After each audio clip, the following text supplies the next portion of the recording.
Watch the moment GB News presenter Camilla sharply questioned a Labour MP about the government's decision to postpone local elections for millions of voters.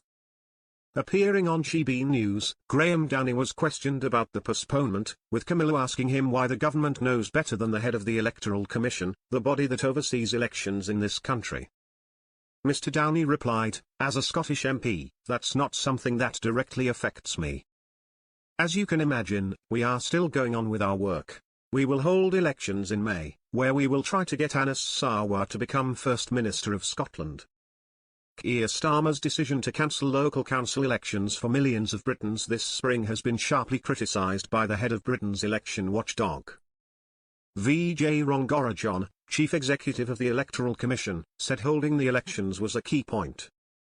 He said, "We expect no government to say that elections can be swapped with other local council budgets."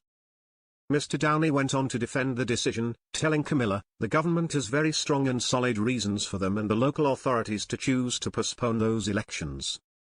Of course, democracy is incredibly important to maintain, and those elections will be held at a more appropriate time in the future, but the request to postpone those elections is coming from the local councils themselves." He stressed, "And I think that's something to remember.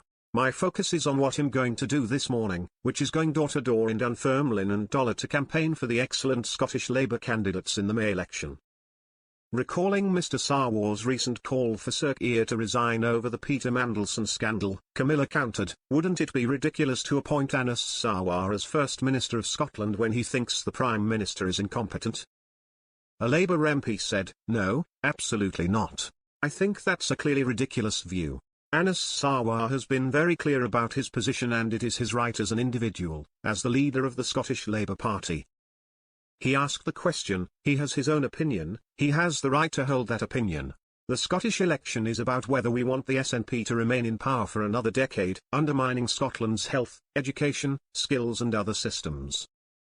He added, "Meanwhile, we are facing a threat from Russia that the SNP is not taking seriously when it abandons its partnership with defence companies. That is the choice that the Scottish people have in me, and that is what we will fight strongly for."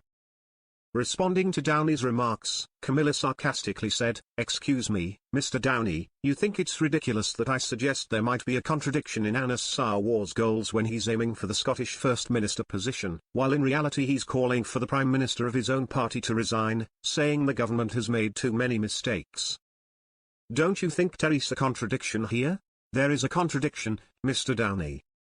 The Labour MP told GB News, "He's campaigning for First Minister of Scotland, that's exactly what he's pursuing." Camilla interrupted again, saying, "He doesn't think the Prime Minister should be there. This is the Labour leader and Prime Minister, and Anas Sarwar doesn't think he should be there, so don't you think that's a contradiction?" Mr Downie replied, "Absolutely not. He has expressed his views on the Prime Minister as the leader of the Scottish Labour Party. He has every right to express those views. The Prime Minister has made it clear that he has spoken to Anas several times over the past week. The Prime Minister's mission and ours are the same, which is to replace John Swinney as First Minister of Scotland in the May election, and they will continue to work together to achieve that."